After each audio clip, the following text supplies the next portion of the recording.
से मेरे YouTube channel M Khalid classes में आज मैं फिर उपस्थित हूँ आपके सामने एक नए वीडियो के साथ, जिसमें हम लोग पढ़ेंगे अभ्यास 3B। हम लोग पढ़ रहे हैं कक्षा 8 की गणित, और जिसमें अभ्यास 3B के कुछ प्रश्न हम लोग पहले पढ़ चुके हैं। आज हम लोग शुरुआत करेंगे प्रश्न नंबर 5 से। ठीक है, तो जो टॉपिक चल रहा है वो घनमूल का टॉपिक चल रहा है। हमें संख्याओं का घनमूल निकालना पता चल चुका है, पिछले वीडियोस में आप जा कर के देख सकते हैं। और आज हम लोग पढ़ेंगे घनमूल की संक्रिया पर आधारित कुछ इबारती प्रश्न। जैसे कि ये जो इबारती प्रश्न दिए हुए हैं ये किताब में दिए हुए हैं, और जैसे कि पहला जो 5वां प्रश्न है उसके बारे में देखते हैं क्या लिखा हुआ है।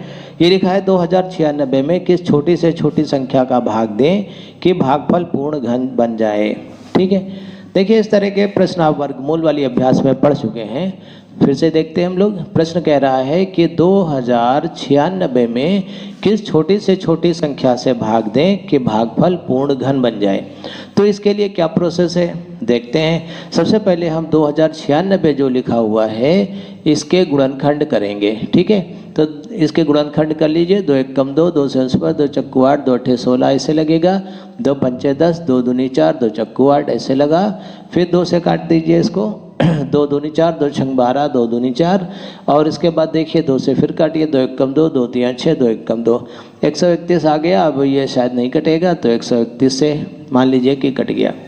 तो देखिए जो इसके गुणनखंड हुए वो क्या हुए, 2 गुणे 2 गुणे 2 गुणे 2 गुणे 131। ठीक है, देखिए पूर्ण घन बनने के लिए एक ये सेट बन गया 3 3 का, लेकिन ये वाला जो सेट रह गया ये फुट कर रह गया। अगर जो ये सेट नहीं होता तो ये संख्या पूर्ण घन होती। इसका मतलब अगर जो इस सेट को, इस गिनती को हटा दें, 2 गुणे 131 को हटा दें, तो ये संख्या जो बचेगी वो पूर्ण घन होगी। ठीक है, तो उम्मीद है समझ में आ गया होगा। तो हम क्या लिख सकते हैं, 2 गुणे 131 मतलब 2 गुणे 131 का मतलब हो गया 262। 262 से भाग करने पर 262 से भाग करने पर दी हुई संख्या पूर्ण घन हो जाएगी। ये हमारा उत्तर हो गया। आइए देखते हैं प्रश्न नंबर 6। ये जो प्रश्न नंबर 6 है ये कह रहा है 2,81,216 में किस लघुत्तम पूर्ण संख्या से भाग करें कि ये जो संख्या है ये पूर्ण घन हो जाए। चलिए देखते हैं। तो ये प्रश्न दिया हुआ है। सबसे पहले हम क्या करेंगे, इसके गुणनखंड करेंगे। तो 2,81,216 इसके गुणनखंड कर दिए। 2 से काट सकते हैं आप, 2 1 कम 2, 2 चक्कू 8, और 2 गुणनखंड करने के बाद देखिए हम क्या लिखेंगे। इसके स्थान पर हम लिख सकते हैं, देखिए 2 गुणे 2 कितनी बार आया है, 3 बार ये आया है, फिर 3 बार आया है, फिर 13 13 3 बार आया है, ये 2 फुट कर रह गया है। ठीक है, इसको अच्छे से हम लोग लिख लेते हैं। 2 गुणे 2 गुणे 2, एक सेट ये बन गया। फिर 2 गुणे 2 गुणे 2 का एक सेट ये बन गया। ठीक, फिर ये जो 2 है ये फुट कर रह गया। फिर उसके बाद देखा जाए तो 13 का भी सेट बन गया है, 3 3 का सेट बन गया है। ठीक, ये सेट बना, ये सेट बना, ये सेट बना, ये क्या रह गया, फालतू रह गया। तो हम क्या लिख देंगे, 2 से भाग करने पर दी हुई संख्या पूर्ण घन हो जाएगी। ठीक है, बस यही उत्तर हो गया। ऐसे ही आप लिखेंगे। ठीक, आइए देखते हैं प्रश्न नंबर 7। प्रश्न नंबर 7 है 9000 में किस लघुत्तम प्राकृतिक संख्या का गुणा करने पर गुणनफल पूर्ण घन बन जाएगा।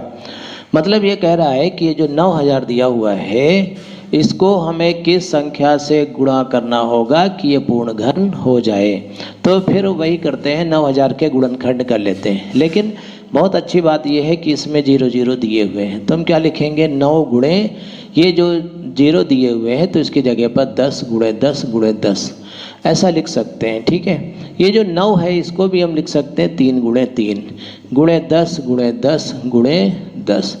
तो यहाँ पर देखिए ध्यान दीजिएगा, ये 3 का एक सेट बन गया, ये वाला 10 गुणे 10 गुणे 10 का, लेकिन ये सेट नहीं बन पाया, इसमें 3 की कमी है। इसका मतलब ये हुआ कि अगर जो यहाँ पर 3 एक संख्या और होती तो हम ये कह सकते थे कि ये पूर्ण घन होता। ठीक, तो यही आपका प्रश्न है। प्रश्न में कह रहा है किस छोटी से छोटी प्राकृतिक संख्या से इसको गुणा कर दें कि ये पूर्ण घन हो जाए। तो हम क्या उत्तर में लिखेंगे, 3 से गुणा करना होगा, 3 से गुणा करना होगा। बस यही हमारा 8वां प्रश्न दिया हुआ है। वो कह रहा है, ध्यान दीजिएगा, 8वें प्रश्न में 83,349 83,349 में किस लघुत्तम प्राकृतिक संख्या 83,349 में किस छोटी से छोटी प्राकृतिक संख्या का गुणा करें कि गुणनफल पूर्ण घन बन जाए। प्राप्त इस नई संख्या का घनमूल भी ज्ञात कीजिए। ठीक, ये कह रहा है कि इसमें किस छोटी से छोटी संख्या का हम गुणा कर दें कि ये संख्या पूर्ण घन हो जाए। फिर वही तरीका क्या करेंगे हम लोग, इसके गुणनखंड करेंगे। देखिए 83,349 इसके गुणनखंड करिए, इसको पहले 3 से डिवाइड करिए, 3 दूनी 6, 3 सत्ते 21, 3 सत्ते 21, 3 अठे 24, 3 तिया 9, फिर 3 से काटिए, 3 9 27, 3 दूनी 6, 3 6 18, 3 एकम 3, फिर 3 से काटिए, 3 तिया 9 और 3 अठे 24, 3 सत्ते 21, फिर 3 से काटिए, 3 एकम 3 0, 3 दूनी 6, 3 9 27, फिर 3 से देखिए, 3 तिया 9, 3 चक्कू 12, 3 तिया 9। अब ये 7 से कटेगा, 7 चौक 28, 7 9 63, 7 सत्ते 49 और ये 7। इस तरह से ये इसके गुणनखंड हो गए। देखिए इसके गुणनखंड में 3 कितनी बार आया है, 5 बार आया है। तो हम लिख देंगे 3 गुणे 3 गुणे 3 गुणे 3 गुणे 3, ऐसे 5 बार आया है। 7 जो है वो 3 बार आया है, ऐसे। देखिए 3 3 का सेट अगर जो बनाए तो ऐसे बन गया। देखिए यहाँ पर ये जो सेट है ये अधूरा रह गया, इसमें 3 संख्या रह गई। तो हम क्या कर सकते हैं, हम लिखेंगे पूर्ण घन बनाने के लिए फर्स्ट नंबर, इसमें 2 प्रश्न हैं, समझ लीजिए इसके 2 पार्ट हैं।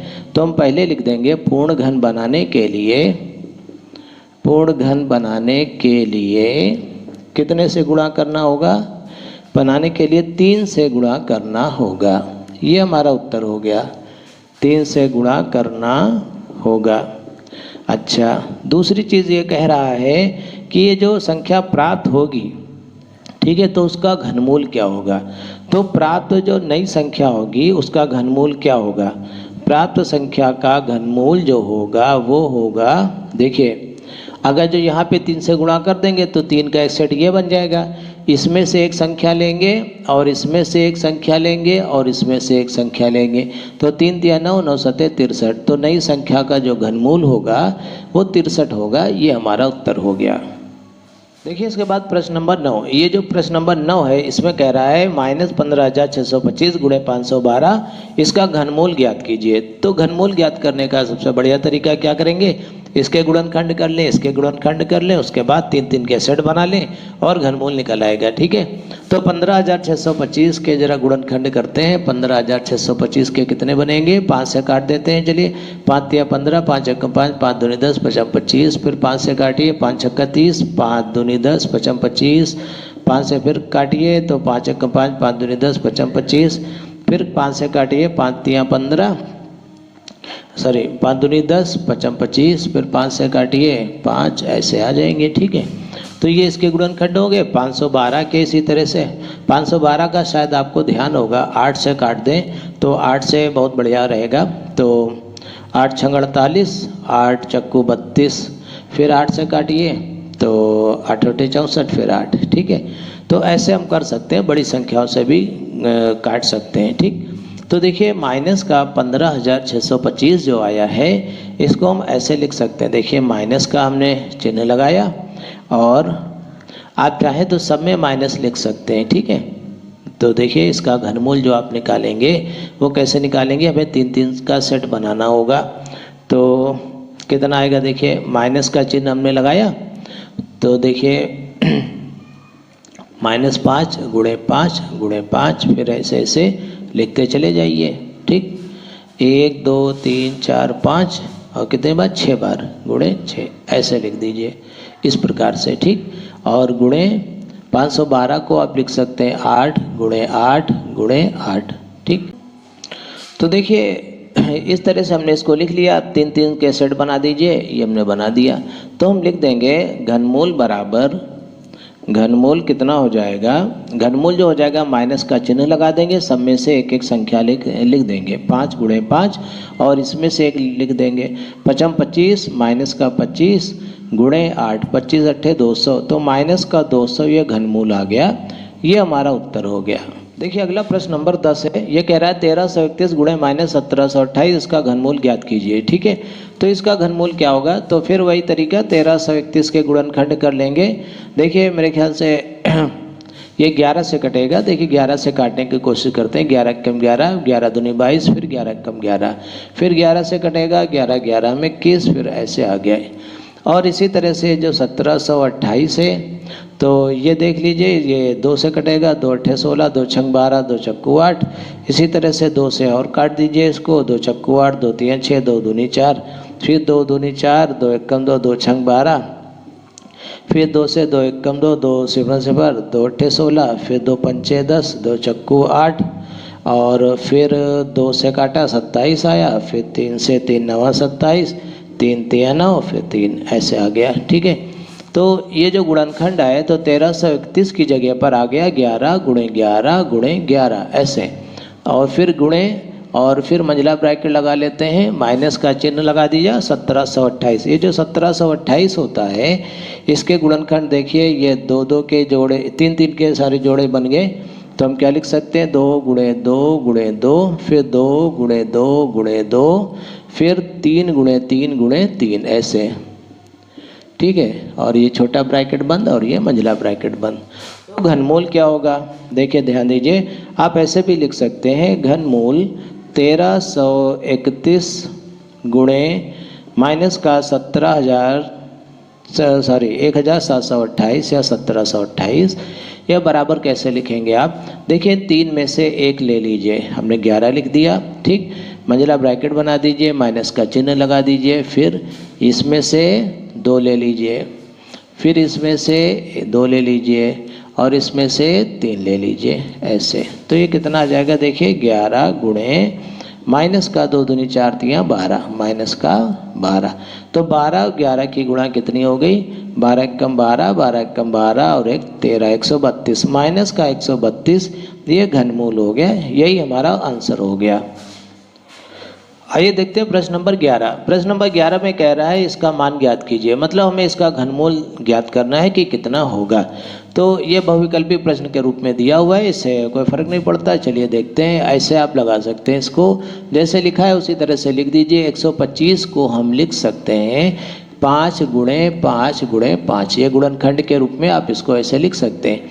और ये जो 343 है इसको हम लिख सकते हैं 7 गुणे 7 गुणे 7। आप चाहे तो इधर गुणनखंड करके देख लीजिए, कई बार गुणनखंड किया जा चुका है, आप सभी को पता है। ठीक, तो जब घनमूल आप निकालेंगे तो इसमें से एक संख्या ले लेंगे, इसमें से एक संख्या ले लेंगे, बस 5 7 35, यही हमारा उत्तर हो गया। तो किताब में देखिए, किताब में जो हमारा पहला विकल्प दिया है तो हम लिख देंगे विकल्प फर्स्ट सही है।